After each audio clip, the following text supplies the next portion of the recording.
Hello, I think we're on. Hello, my name's Andy Barclay.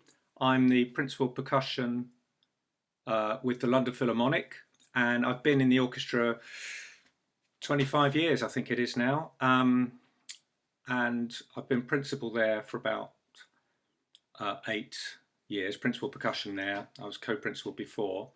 So obviously we're all in lockdown. The LPO isn't doing very much at the moment, which is a terrible shame. And we've been doing things online and recording little things for people to see and providing a bit of online content to try and keep things ticking over while we're all stuck in this strange situation. So I've stupidly volunteered to yabber on for about an hour answering questions, because whenever I meet people outside of playing, in the interval or afterwards, or you chat to somebody, people always got lots of questions about what I do, especially about playing percussion, because it's kind of a bit strange. And so I've got lots of questions that I'm being fed from the office. It's very high tech. So I've got a little chat box here and there's some questions. So I'm just going to basically keep going through them and hope I get to answer your question if you've sent one in, and I hope the answer is correct. I'm a bit worried about this. Okay, so my first question is, what's the most unusual item you've ever been asked to play by a contemporary composer? Yeah, I mean, the thing is here, percussionists, whatever, if there's anything weird, it always gets handed to the percussion section. I've never understood this. There's an opera by Ravel where you have to play a swanny whistle, and it's in the percussion part, which I would have thought it would be in the flute part, but it's everything like that's given to us. Probably because they think we've got nothing better to do, or we're fool enough to have a go. I think the stupidest thing I had to do, it was actually in a children's piece that we were recording, and it was about a guy with a steam hammer. It was a song that kids were going to learn to sing, and it had a steam hammer in it, a guy working on a road. And so I had a canister of compressed air, like one of those oxygen things, and I had to switch it on and off in time with the music.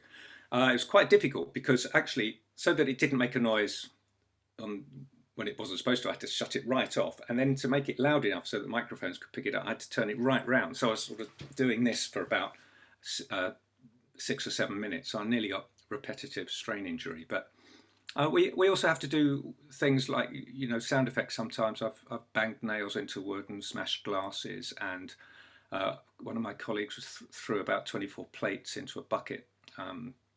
Supposed to do it. It wasn't just a fit of anger. And tearing bits of paper, ping pong balls in glasses. That was another one from a few years back. Lots of strange things, and then things that to us aren't so strange now because we're used to it, but like sirens, air raid sirens and things we've kind of got used to, but people always look at us and say, what are you playing that for? So this is the thing, you never know what's going to come next. That's why it's fun. Right, the next one, this is quite a long question. Can you tell us about the teamwork involved in being a percussion section? How do you decide who plays what? I do. Have you ever all gone for the same instrument at once? Occasionally. Fought over sticks during a performance, or completely missed an instrument by mistake? Never. As everyone thought someone else was doing it. Actually, that has happened, but it doesn't happen very often. Because don't forget, we do rehearse, and so any glitches in something that I haven't. I'm the principal percussionist. It's my job to organise and make sure that everybody knows what they're doing at the first rehearsal. That's the plan anyway. Obviously, if you play the clarinet, my apologies. But if you play the clarinet, you turn up, there's a clarinet part, it's for one player, and you play your part, and then there's a second clarinet part, and that's played by the second clarinet, blah, blah. Percussion music is often, it's either got everything that the composer wants to hear on one part, and you just get it gets handed to you, and you have to kind of work out how many players you need to do everything.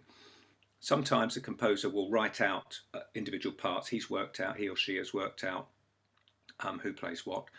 Sometimes it works, and sometimes they haven't kind of got that bit right at all. And other times I haven't allowed for the various differences between orchestras and how much room you've got on stage, and is there a piece you're playing next, so you can't have everything set up exactly how you want it. So my job is to kind of oversee all that and do a lot of preparatory work. So most of the time, as long as I've done my job properly, everyone will everything gets played and everyone will know what they're doing. As I say, that's the plan. And in rehearsals, occasionally we've all looked at each other and thought, right, there was a tam-tam note there, or rather there wasn't, and we'll all look, and it gets sorted out very quickly. In concerts, occasionally, I can't remember a specific event, but I suppose it could happen. And we have occasionally, gone for the same pair of sticks, but I don't remember actually having a fight about it. My colleagues, Henry's bigger than me. He's a second percussion. And Keith Miller, who's been in the orchestra nearly 50 years, if he's grabbing something, I'll leave it alone anyway, because he's probably right and I'm wrong. So what's the next question? What's the most unusual item you've been... Oh, we've had that one. When and how do you practice? Well, I practice here. Look, this is my room at home. So I've got a marimba and a xylophone and snare drums and drum kits and things like that. As a percussionist, I don't have to worry about the timps, the kettle drums. That's a separate department, luckily. So for us percussionists, there are two things you really need to keep, two basic things: are the snare drum, playing the snare drum, and the tuned instruments. The xylophone is the principal one of those. So when you're practicing the xylophone, that mostly takes into, if you practice that, that keeps your glockenspiel playing up and other things. If you play the marimba and the vibraphone, you'll use 2 sticks in each hand, sometimes full mallet playing, which is always very exciting. So I do it like that. So I can make these sticks do this, and some people do it like that, and they can do this and all that. So we have to practice that, and that takes care of your marimba playing and your vibraphone playing, and then the snare drum is the thing you need to keep in shape for. Now, how do I? The main thing is people who say, "Oh, do you get on with your neighbours?" Yes, I do. I was out the front playing drum kit in my driveway last night during VE Day celebration. So I do get on with my neighbours, and mainly that I do get on with them because I don't make much noise. Because when I'm practicing the snare drum, for example, I use I've got one. Here's one I prepared earlier. Something like that. That's called a practice pad. So that doesn't actually make an awful lot of noise. It's kind of a type of rubber, and it's designed to feel very much like playing on a drum, and that keeps your muscles and your fingers going. And also on the xylophone, I can use softer sticks than I would do if I was playing in the orchestra, because things are very loud. When you play loud in an orchestra like the LPO, if the music requires you to play loud, it is really loud. I mean, it's really powerful. And if you did that, I mean, apart from your neighbours, you'd be doing yourself damage. So I practice, and there's lots of, I mean, sometimes at the moment, I'm not kind of preparing to play anything that I've got to play, because I don't know when I'm going to play next. But sometimes I'm learning notes so that I can learn a piece. Sometimes I'm doing kind of sort of practice you do to keep in shape. And then sometimes you're doing things to kind of push your ability. Still, at my old age, I still try and get better. Once I've decided I don't need to get better, I'll probably retire. Stop cheering. I can hear all my colleagues cheering miles away. Right, here's another one. Which percussion instruments do you wish composers would write more for? Write for more. That's a really good question.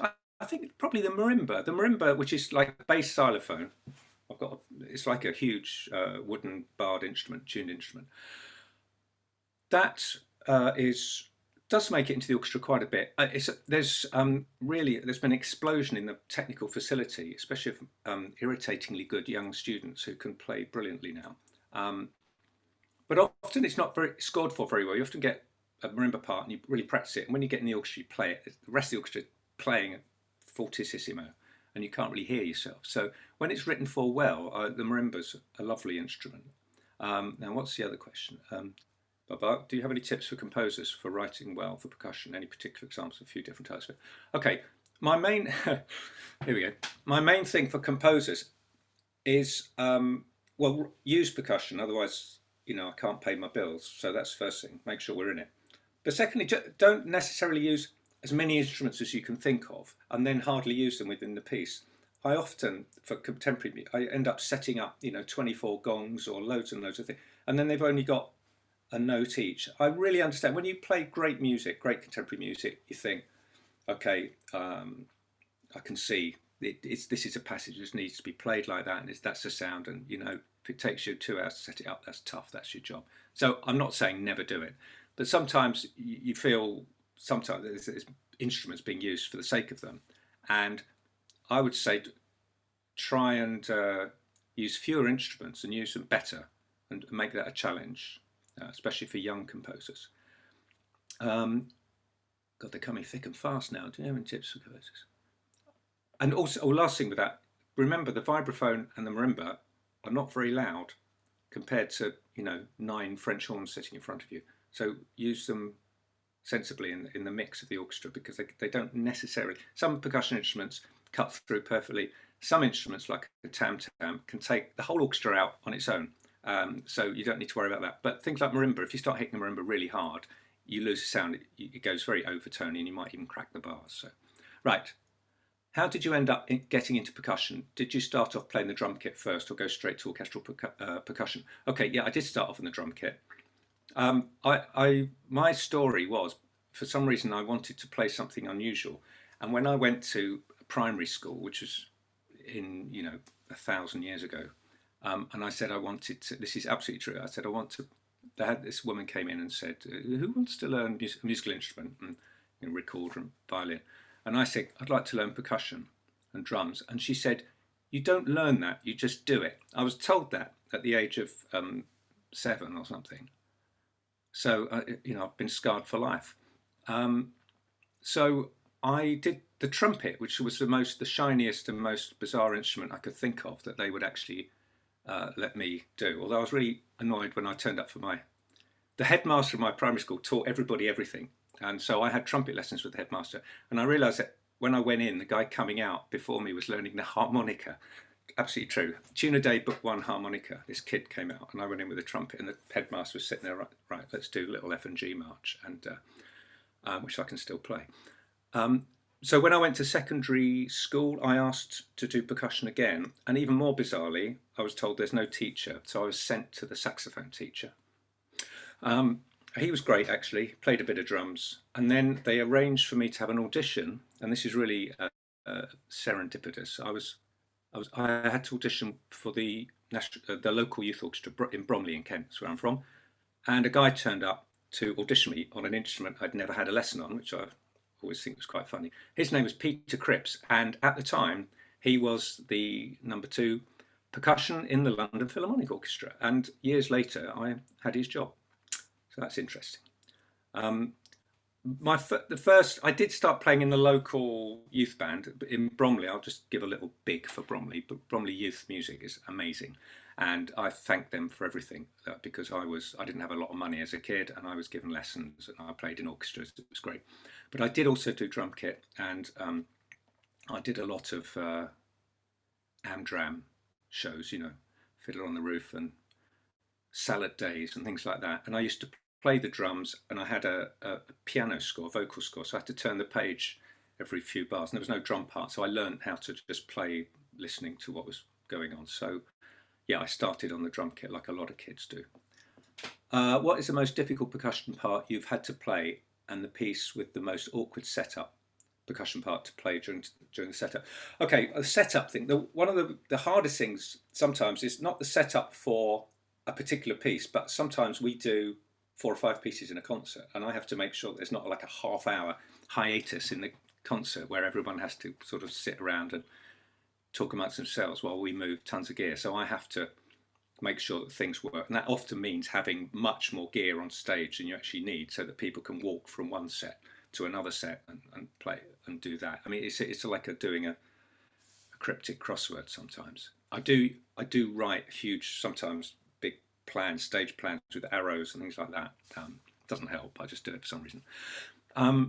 So, what was the question? The most difficult. I remember doing a concert where we did a piece for. I remember one. We did a piece which was like a community project. It was called Excite, the Excite project. It was written by a great South African drummer friend of mine called Eugene Skeef, and an amazing French horn player called Richard Bissell, who was in the orchestra. And it was a culmination of a lot of community projects, and that had tons of gear in it. And every other piece in the program had masses of gear. And despite the fact I had to play really hard, a couple of really hard things, I also had to set masses of stuff. It took me hours to organise it, and I think it took me 2 hours to set up, which doesn't sound much if you're in a, you know, setting up Rolling Stones in Wembley Arena. I mean, they take days, but you know, it's quite a lot. What's the most difficult part you've had to play and the piece with them? So the most difficult part, I don't know. I think recently to mind comes Hamlet at Glyndebourne, Brett Dean. That wasn't he. I mean, Brett Dean, who's a fantastic composer. He's the sort of guy that writes really hard stuff, but it's really worth playing. It's brilliantly written. My God, was it challenging! And we had quite a lot of stuff, but everything was absolutely essential. And the marimba parts cut in that was quite hard. And probably things, some boulez. I remember playing boulez, Le Marteau sans maître, the hammer without a master, when I was a student. That nearly finished me off. That's quite hard. And sometimes hard things are just, they're not necessarily difficult, they're just hard because they're exposed, and it's just got to be perfect, you know. Right, what's the next one? Do you have orchestral instruments like bass drum, clash cymbals, for example? And do you practice them normally? I presume you mean, do I have bass drums and cymbals at home? Actually, not clash cymbals. So clash cymbals are those ones. I've got some cymbals that you put on the stands, we call them suspended cymbals, on the drum kit. I've got the drum kit over there. So I have got some cymbals, but I don't, our orchestral bass drum, our favourite drum we've had for decades, is 40 inches in diameter. It takes 2 guys to lift it. I mean, it's like we all sort of treat it like a family pet, you know, because we're so familiar, it's there every day, and it's been all around the world with us, and we all love it. So, but I don't bring it home with me. I've already got a dog here, so I don't want another one. And cymbals, again, cymbals is a really, really interesting subject. I could do a whole hour talk on the cymbals. Yeah, shall I? Yeah, send your requests in. Playing the cymbals is unusual because it's unlike anything else you do. You know, when I said you play the xylophone, you play the glock the same, you play the vibes, you can play the marimba the same, play the snare drum, you can play the drum kit and the tenor drum and bass drum. But cymbals, there's nothing else that sort of size that you actually just hit together. I mean, you hit claves together, but playing the cymbals is a completely separate technique, and I played the cymbals a lot. I mean, before I was principal, I played the cymbals every day in my career, virtually for 20 years almost. So I've played masses of orchestral cymbals, and I don't practice. Here we go. If anyone who's important is listening, don't tell anyone, but I don't practice the cymbals. I try and stay fit and healthy because the way I play them requires me to keep up a certain amount of oomph to be able to lift the things, because some of the big cymbals are quite heavy. And I find if I haven't played the cymbals for a long time, if I suddenly do a rehearsal, I mean, I can pick up a pair of cymbals and it'll work, but I find it takes me half an hour or something to get back into the feel of them if I haven't played them for a while. I don't think my neighbours would like me to practice clash cymbals at home. I'll ask them later. When were you most nervous before a concert? Okay, I'll tell you what, this is becoming a more open subject. My students, I teach a lot, and a lot of students come up and sort of occasionally, very surreptitiously, ask me a question, about being nervous. And I just say, look, everyone gets nervous. Everyone gets nervous. Some people deal with it really well. Some people have a terrible time with it. Some people are just generally nervous. Some people are, certain things make them nervous. I think the last time I was, back in January, we recorded Bolero, which has got that really quiet snare drum. That's the thing I find difficult, playing the snare drum really quietly and exposed. At Bolero, there's a lovely piece by Shostakovich, which everyone who plays a snare drum will be shouting, yes, we know, it's the Leningrad Symphony. Things like that, where you have to play just repeated rhythm over and over again, really quiet. You know, it's, as I say, it's actually easy. I can sit in my room and do it, but the whole psychology of getting yourself on stage and doing that's quite hard. So things like that. We played. I was quite nervous when we did the Steve Reich Music for 18 Musicians, because that was just percussion, pianos, clarinet, and there was no conductor or something. And once you started, you just had to keep going. It's about an hour-long piece, amazing piece. It went really well, luckily. But the thing I think in some ways the most nervous I've been is I used to present the children's concerts, the schools concerts, about 10 years ago, and the orchestra used to go on, and I was like with the microphones down the front, a bit like I'm doing now, and there were like 2,000 kids in the audience screaming with excitement, and I had to go out and run this concert, and occasionally I was like absolutely petrified. But the great thing about that is it's a different sort of, the energy is quite good, you know, whereas if you've got to sort of get in a zone and play a ridiculously quiet snare drum part, it's all about shutting the nose down in a way. But that was just, I remember going out one day and the first thing I said was, I'm really nervous, which you can't, you know, shout at the conductor before you know, 6 minutes into the Leningrad Symphony. On your music, you see that you have 200, right, on your music, you see that you have 200 bars of rest until your next cue. How do you stay, often happens, how do you stay focused and still for that long, but be totally ready for your next bit of playing? What goes through your mind in long rests? Do you have any tips for young players about this? First thing, I very rarely count to 200 in a concert. I mean, you know, life's too short. So if you've got 200, unless it's 200 bars of the quickest music you can imagine, it's going to fly past, you know. But I very rarely will be going 198, 2, 3, 4, 199, 2, 3, 4. So this is what rehearsals and experience are for. You work out that, you know, 10 bars before you come in, the horns do something, or often something pretty amazing will happen at some point. Hopefully, if your piece is worth listening to, something will change. And as long as you work out when that is and you keep an ear out for it, I don't often actually really count bars like you think I might do, because a lot of the time we're playing pieces I know. Sometimes I notice I have been counted because it kind of automatically goes on at the back of your mind. So sometimes I'm sitting there, you know, looking at the audience or thinking what I should have for tea tomorrow, or whether I remember to, you know, switch the cooker off before I came out. And I suddenly realise that I'm saying 73 to 74 or something like that, because it's just been going on. Sitting still, yeah, I find that difficult actually. I'm a bit of a fidget, and I'm aware that it's very noticeable. A few times I sit out the front, I notice that it's quite distracting when somebody moves around, so I try and keep it to a minimum. But you know, it's nothing worse than a tickly cough or an itchy nose or something in a concert. What goes through your mind in long rests? Anything. I mean, you think of it, it's gone through my mind, because you've got a part of your brain which is keeping track of the music, and hopefully, and then, you know, the other bit is allowed to think about, you know, Facebook or football or all sort of things. I don't really think about Facebook and football, but you know what I mean. Okay. Tips for young players about this. Make use of the rehearsals.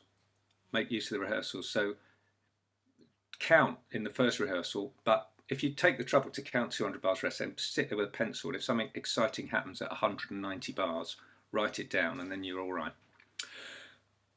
Often percussion instruments really cut through the sound of the orchestra, even or especially something small like a triangle. How do you deal with that pressure, the triangle pressure?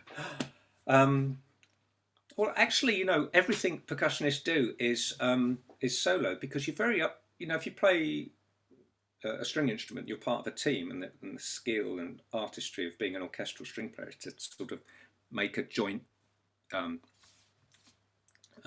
joint sounds together and in tune, and that's what they do amazingly well. And actually, there's very rarely, sometimes, you know, if you play the cymbals, the bass drum often plays with you, but nobody else is playing the cymbals. I mean, that's the fun bit. I mean, you have a certain kind of psychosis to want to play percussion, because it's really noticeable visually and often audibly. And you have to be aware of you know, maybe with experience, you have to be really aware of what does cut through. I mean, a triangle will cut through like a knife through butter. So you've got to be very careful about dynamics and placement as well. A lot of what, you know, playing often people maybe later on say, is it easy to play the triangle? Yeah. If you just need to make the noise on it, it's easier than, say, an oboe. But the triangle, you hit it, and that is the noise. You can't kind of fade into a note or hold it for a bit. It just goes ting. So when you go ting, it's got to be in the right place. Which, when you're playing in a huge orchestra and you're at the back, and there's a little bit of delay sometimes with the orchestra, because they play a little bit behind the conductor's beat sometimes. You know, sticking the triangle in the right place is pretty terrifying if you're not used to it. The thing with getting it to cut through is making sure that it's right, and then it doesn't matter so much. What's cutting through is hopefully pleasant to listen to. Some of the instruments really do terrorize other members of the orchestra. I mean, a tam-tam, like I said, we've got a 40-inch tam-tam. I mean, you can do catastrophic damage with that if you don't know what you're doing. So yeah, and other instruments are very difficult to get to come through. It's just experience, really. You know, all the fiddly, really high-tech technical stuff, which often young players can play brilliantly. My students are, you know, amazing at some of that stuff. But actually, it's sitting in an orchestra for years and years, and you get to know things and experience. And I say, you know, unfortunately, I can't port that over to you. You have to sit there, and I can tell you about it, but actually, you've got to sit there and do it. Next one. What qualities or techniques does a really great conductor have from your point of view as a percussionist? I think the main thing is to what I've enjoyed about conductors that I really like working for are ones that really notice what we do and communicate with us and treat us as equals. You know, I mean, one of the great examples of that is Vladimir, our current principal conductor, Vladimir Yurovsky. I mean, I feel to him, maybe I'm wrong, but I feel to him as sort of important as the principal flute or the principal cello or whatever, in terms of getting the whole package, how Vladimir wants it. So, and sometimes you play for conductors and you stand up and you play something and you get the impression they haven't actually noticed whether you were playing or not. I might be wrong about that, but so I think you don't have to be an expert in percussion to be a conductor. What you need to know is to be able to communicate with the percussion section and ask them. We're mostly, I mean, I've met percussionists from all over the world. Mostly we're quite nice. Obviously I'm an exception, but mostly we're quite approachable. And if a conductor comes up and says, look, I'd like this sort of effect, because sometimes conductors say, oh, can I have harder sticks there? And it doesn't necessarily, it's okay. I mean, some conductors really do know what they're talking about, but sometimes you just think, right, what is it you want? You actually want a clearer sound. In some ways, say, I need it to be clearer, and we'll worry about what stick to do.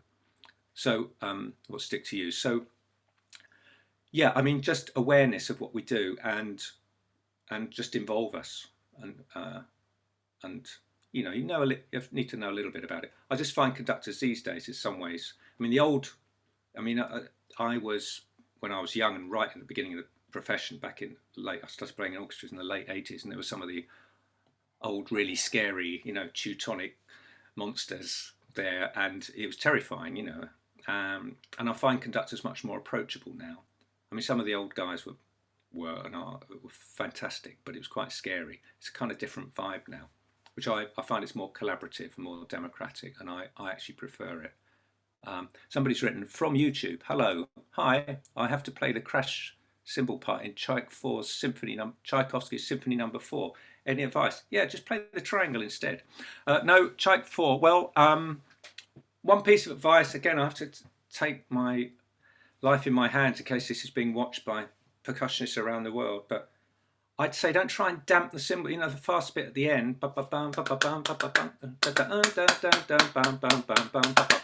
That bit. Don't try and damp in the middle of it. nobody can hear the cymbals ringing, and you'll just get your knickers in a twist.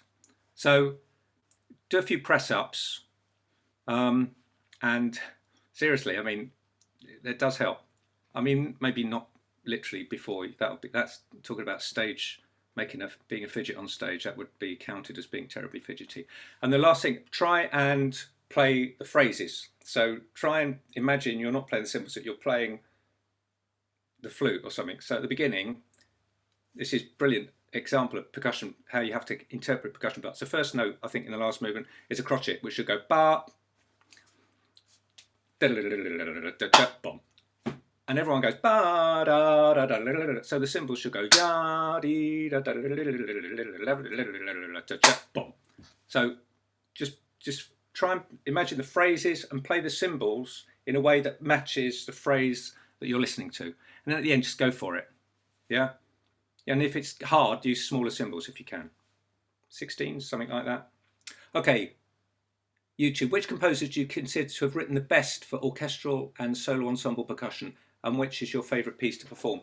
Oh, I hate this question. What's your favourite piece? I haven't got a favourite piece. I can rattle a few pieces off that I really like. Composers. Normally when people say this, I often say Ravel. I often think Ravel's writing in things like Alborada del Gracioso and La Valse and Daphnis and Chloe and things like that. Percussion writing is not kind of hugely complex like maybe we'd have today, but the colour of it. He's one of the great orchestrators, and I really always enjoy playing Ravel's music. Bartok was very innovative, and two English composers. Am I allowed to say English? Yes, I can, because they were English. Benjamin Britten, I mean, I can't have no words for Benjamin Britten's amazing ability to just do beautiful things with percussion. Terrifying things like Billy Budd, the opera, or comic things in Midsummer Night's Dream, or Young Person's Guide. It's just, he just understood it. And of course he used to chat a lot to Jimmy Blades, who I had lessons with when I was a kid.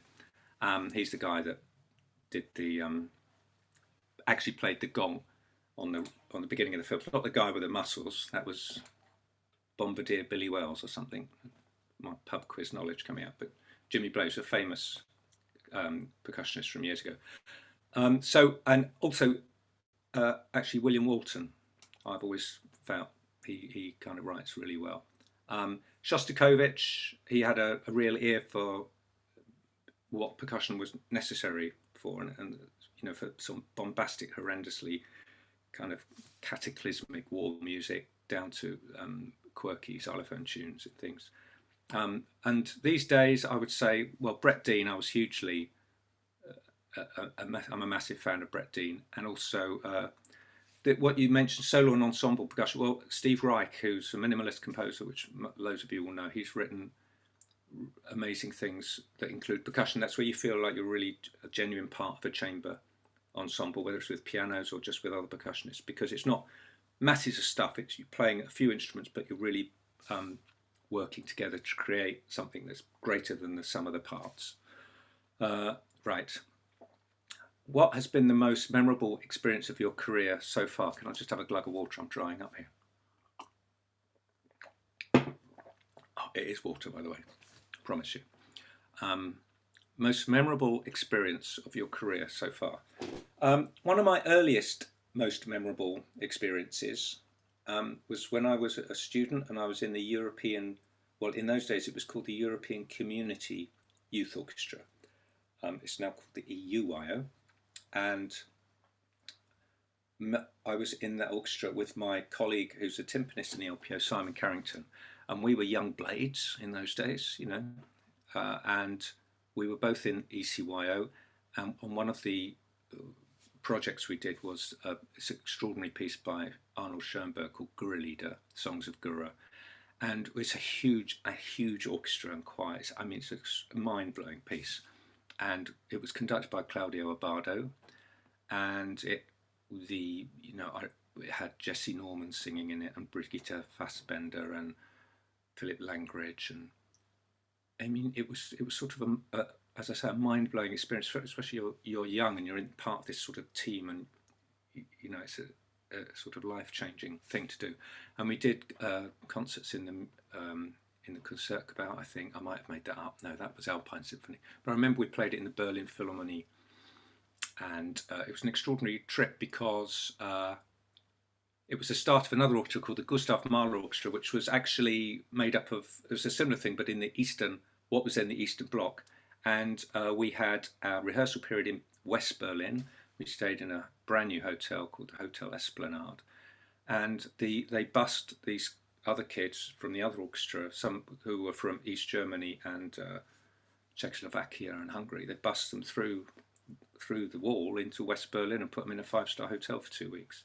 It was quite a mind-blowing experience for them. They were playing Mahler's Third Symphony, and a year later the wall came down. So it was an extraordinary 2 weeks of my life. Okay. How is it different for musicians or percussionists playing on stage, in the pit and in the studio, and which one do you prefer? It is very different. It's mainly about how you on stage you literally are on show as well, and that's the most kind of highest level of, for us, of performance, because like I say, you can't fidget. You've got to produce the goods, and you want the audience to be visually excited and orally excited, and you have got to get it right first time. And it's really our show. It's the London Philharmonic show. We're in the pit more than pretty much any orchestra, symphony orchestra in the world, because we do 4 months in the pit at Glyndebourne. Not this year, sadly, but for the last nearly 60 years, the LPO has been the kind of house band at Glyndebourne Festival Opera. We love it. It's part of our DNA. It's you know, when you first turn up to Glyndebourne, which would be about this time now, and you see it with people you've actually been working with 20 years, and it's a lovely place, and the quality of what they produce there is extraordinary, and it's a very happy place to work, and everyone loves it to pieces. So but we spend a lot of time in the pit. The pit we're still on show, it's still a performance, but the main event is happening above our heads, so that adjusts down what, you know, you're not as important in the overall thing. I mean, it doesn't mean you sort of play loads of wrong notes at all, but it's a different sort of concentration. You're focusing on listening to what you're hearing above you, and accompanying what you're hearing above you. And occasionally in one of these pieces, when the singing stops and we can turn up the gain button on what we're doing, it's a great feeling, because then I think hopefully the audience remember, oh yeah, hang on, that's the London Philharmonic in the pit. In the studio, it's about being much more kind of efficient and logical about things. Sometimes you play, you know, we'll just do this section, and you know, you have to stay. We've got information coming into headphones sometimes, listening to clicks sometimes, and things are changing. Sometimes a composer, if we're recording something for a film, composer say, okay, hang on, right, bass drum, you take that note out, and let's put that note on the tam-tam, and you have to kind of be quite switched on and quick, and it's a different sort of thing, and you play slightly differently because you're playing into a microphone. You have to be aware that how to react to the microphone and things like that. Which do I prefer? Well, a little bit of both. You see, that's what I love about my job, is especially being in the LPO, is I get to do everything, and it's great. So I can't answer that question. I suppose I like being on the stage because I'm, you know, an exhibitionist. Okay, is there a piece of music that you've not yet had a chance to play during your professional career that you'd really love to tackle? And then, are there any orchestral works that make your heart sink when you see that you're going to be playing them? Yeah. Okay, so the first one, actually, I'm really sad about, well, we don't know what's going to happen from next September. So we've got to wait and see how things pan out with social distancing and all that sort of thing. The shame of it is that we had a humdinger of a season lined up for you next season, and a couple of the pieces that I've always wanted to play were in there. One of them was a piece by John Adams called Harmonium, which is a massive piece, huge orchestra and huge choir, unbelievable. John Adams, another kind of, I'd say minimalist composer. It's not like, it's different from Steve Reich, but he writes amazing music, and I'd love to do that. I'd love to do Gurulida again. I haven't done that since I was 22 or something, and sometimes there's famous pieces that I end up having to teach to my students and blether on about how, I'll remember to do this here, and I actually haven't played them. So I'm hoping, I won't tell you what they are because my students will throw sticks at me when I go back. Any pieces that make my heart sink? One more piece. We were going to do the Ring, finish the Ring cycle. Again, I hope we can, we'll see.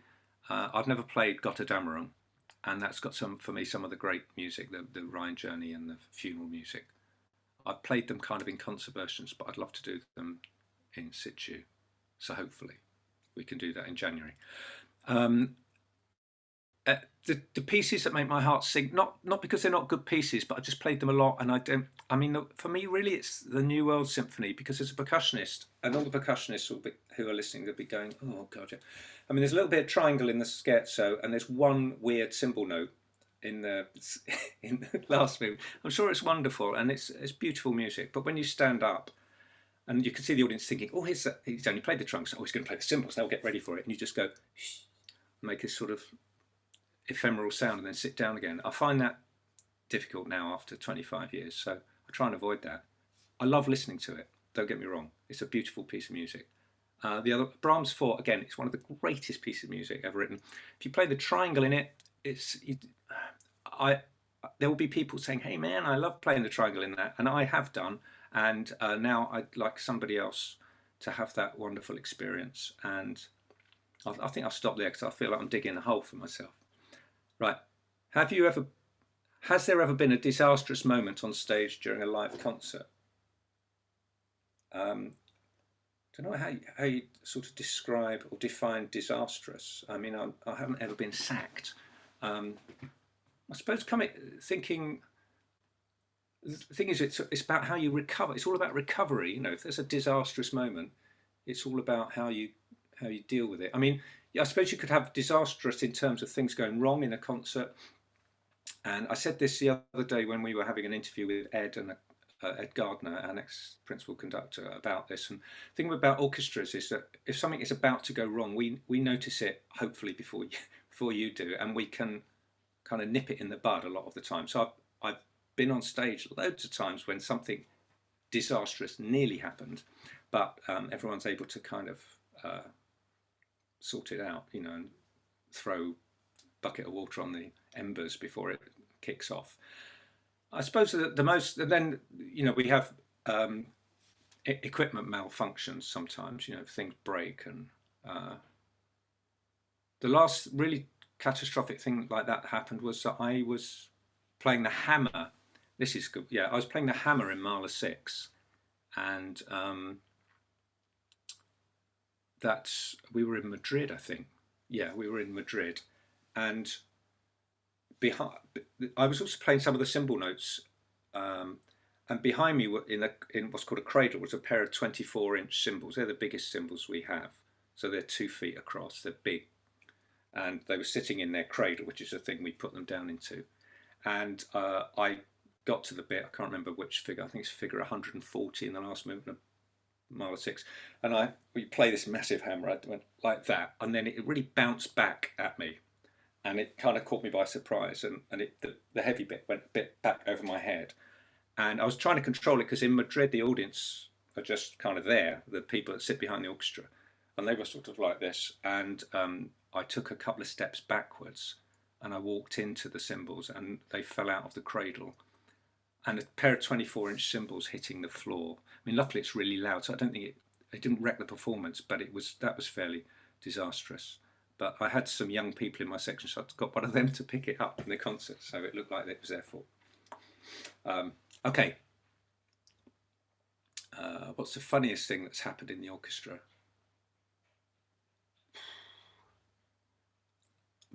Actually, the thing that sometimes getting the giggles is is something that we've struggled with, and sometimes if something almost goes wrong and you manage to not get it to go wrong, and then you sit down and then if somebody starts laughing, that you've just managed to avert a terrible situation that can end up being worse than if you'd let the thing fall on the floor. But do you know what? That I hope if Vladimir's watching, I hope he doesn't mind me saying this, but he's I really got the giggles.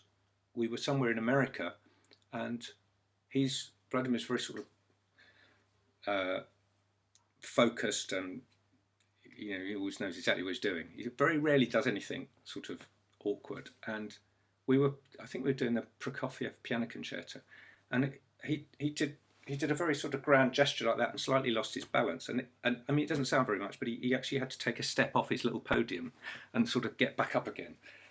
And I could see him sort of looking around the orchestra, sort of thinking, did I get away with that? And he just happened to look up at me, and everyone else had their heads in the music were playing. And I was just looking at him, and I couldn't help laughing. And unfortunately, it made him laugh as well. And so we both I had to really look away, because that really did make me laugh. And only because I've never seen anything like that happen with Vladimir. I mean, obviously, nothing went wrong. It was all perfect. It was just a little millisecond that probably nobody else saw. Okay. What piece of repertoire, in your opinion, best showcases the section, instruments and musicians? Recently we did a piece that we haven't played for a while by Walton called Belshazzar's Feast. I just love it. I think it's, I love playing the snare drum in the orchestra, and I think it's one of the great snare drum parts. And I just think everything about it is well written. I mean, it sounds a lot like sort of glorious, sort of almost Elgar-like pomp and circumstance music a lot of the time to describe, an ancient Babylonian escapade. I'm not sure how well it kind of fits with the words, but I don't care. It's just wonderful music, and it's just everything you play is enjoyable. Aside from that, we've done some. We're a big full symphony orchestra. We play a lot of times we're playing that sort of late romantic stuff. So, Mahler symphonies and Shostakovich and those sort of things where, we know how to do what needs to be done to produce that kind of weight and heft in the big moments, and also the delicacies. That's always enjoyable to play if stuff is well written. As I say, Ravel, I'm a big fan of. And it's a really difficult question. Can they send me some more questions? I've actually run out of questions. No? It's gone quiet. Let me just think. Hang on. Oh, they've gone through their list. Okay. Well, if anyone else has got any questions, to go into Facebook, only polite ones, please. Is there anything I don't feel I've really answered properly? The funny things happening in the orchestra. I'm just trying to think. I mean, things of. Oh, here's a final question. Tips to keep in mind when auditioning for an orchestra. I've got a real thing about auditions, because I think, was it Churchill that said democracy is the worst form of government devised by wit of man, except for all the others. And I just think, in a way, auditioning is the worst way of choosing people, but there's no way around it. Ideally, what you'd have is the whole orchestra sitting there for a week on full pay, and people come in and have a go, and you say, well, that was, but you can't do that. So you actually have to have auditions. And it's very difficult to get the right balance between being fair and also being able to really see what you want. A lot of auditions are behind screen now, obviously, to try and, often first round auditions, so that you're not influenced by things that may influence you. but also, you know, I've got issues with that because you're also looking for, you know, a lot of what we do is visually on stage, and um, it's not just about the sound. And also, I think what's true of British orchestras or London orchestras in a way more than any others is we do, I don't want to sound like it's a sob story, but we do work hard and we work a lot and we go on tour a lot, and you basically you become family and you live in each other's pockets at times. So the dynamic between the players is really important. It's actually, especially in our section, one of the questions earlier talked about teamwork, and you know the ability for the section, my section, to work together is really important. Having 3 or 4 people who are all phenomenal players but hate each other's guts and don't speak to each other, I wouldn't be able to do what we do. So it's a really important. I mean, obviously, all my people playing up in the orchestra are all great players. Don't get me wrong, but this other thing is important. Whether you're sitting in a studio, you've got lots of gear, and the guy says, okay, we'll do this one now, and it's got a completely different setup, and he starts conducting, and we have to get ourselves organised in 0 seconds and work out quickly who's going to do what. You need to be able to communicate and think the same way. And also, you know, if you're doing the 15th concert of a, you know, a 3-week tour in the Far East, and you know, you've got to be able to support each other and think the same way, as I said. So you can't always tell that from an audition. In this country, we have a system which I think, I mean, I stand to be corrected by it, but I think a lot of orchestras in other countries, sometimes they will have an audition period, and at the end they will appoint somebody to the job on the basis of the audition. I'm not sure whether that still happens so much. I know that used to be a thing. But I think in our system we have some auditions, but we also have a thing called the trial period, where you actually have that person in and they actually do the job for a couple of weeks, 2 weeks, so that people can kind of hear everything in situ. Because often you might be able to play something phenomenal on your own and play it absolutely note perfect and it sounds great, but you might be somebody who can't fit in with the orchestra, because often what you've got to do, you know, when for us, we're at the back, what you play has got to fit. You've got to be able to adjust if there's fluctuation in tempo. You've got to have that ability to be agile, which doesn't necessarily come over in an audition. So we really like to hear people play in the orchestra, and then when they play in the orchestra, then you get to have a cup of tea with them and go for something to eat, and you can see whether things are going to gel and whether it's going to work. So for the audition, I would say do some trial runs beforehand, get somebody to listen to you, get somebody to stand right in front of you and watch you as you play, to kind of get used to that thing. Even if you want to be really serious about it, wear the clothes you're going to wear so that you feel you feel comfortable. You know, if you turn up and you put your suit on and you realise you can't, you know, walking into the audition is not the best time to find out that that's the case. Don't get too heavy with sticks. Don't turn up with every last pair of sticks that you own. But also don't be, this is important, don't be too fussy about everything, because one of the things I know I look for is somebody who can act quickly and think quickly and occasionally think, right, this isn't ideal, but we've got to do something now because the conductor needs to start.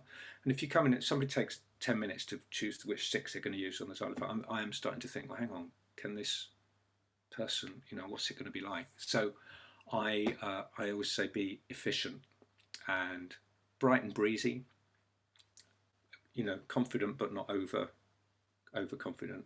Be respectful. Hopefully the panel are respectful of what you're doing, and you should be respectful of what the panel's doing. And try, you know, prepare, and make sure you can play everything spot on. And then when you play it, try and perform it. Don't just play it. Just try and imagine the orchestra's there and give it. Because don't forget, we'll have, as we're listening to excerpts, it's impossible for us to listen to them without imagining the orchestra playing. And if you're doing the same, then it links in with what we're listening out for. Have we done? Are we done? I think we're done. Oh, we're done. It says we're done. Listen, thank you very much. I hope I haven't bored you to tears. And I've actually really enjoyed chatting to you, even though I can't see any of you. And I hope it's been educational and entertaining. If you've got any more questions, if there's enough of them, maybe I'll have another go at some point. Stay in touch with the LPO's digital stuff, LP Online, and hopefully, for those of you that can get to concerts around, when we're playing, we'll see you very soon. We're desperate to start playing again, desperate to see all our friends, and desperate to play some music and play it to you guys. So good to see you, even though I haven't, if you know what I mean. And thanks very much for listening. Bye.